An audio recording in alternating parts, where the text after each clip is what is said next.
Ayan si nanay, ano yan ay? Anong sakit na naman yan? Mamaso raw ito. Mamaso. Kaya, yan na naman, mamaso yung sa paa niya, tumubo. Pamakbak. Ito na naman. Dapat ng ointment yan, mayroong ointment na pang gamot. Yung Kaya dinalaw ko si nanay, kasi meron na naman siyang problema sa paa.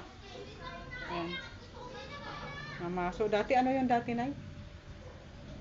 Yung dati, yung pamaga ko, sabi ko libra, yun pala. Ano Galing daw? sa lamig. Kung saan doktor ako dinala. Tapos iba-iba yung findings. Puno ng lamig raw ang katawan ko. Kasi lagi ka naglalaban, no? Ay, hindi kasi ganito. Mayroon akong kakilala na din, yung lumaki din yung kamay. Tapos, parang pag naglaban, napapasukan ng tubig. Tapos parang lumalaki kasi parang may naoperahan ng dito sa dito. Tapos kasi dito rin banday yung tumataba yung kamay.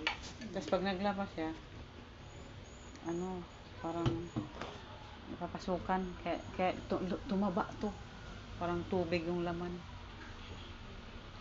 Kamay yun, ha? Bata pa.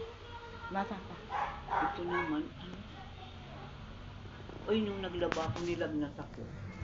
Kasi yung damit ng bata, ambak. Kasi hindi mo na kaya, kasi yung edad mo. Hindi ako makatulog. Hindi mo na kasi kaya yung edad mo maglaba ng marami. Kasi nay, ilang taon na kayo, tapos hindi na kaya ng katawan, tapos sige pa din.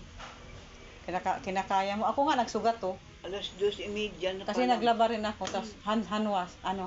Nag-ano ka? Oo, tapos matapang yung sabon. Ipinipilit kong ubusin kasi ang dami. Ay, sus, wag na. Ako naman, Ning, damit lang ng bata kasi ako ganyan, bukod ang damit ko sa bata.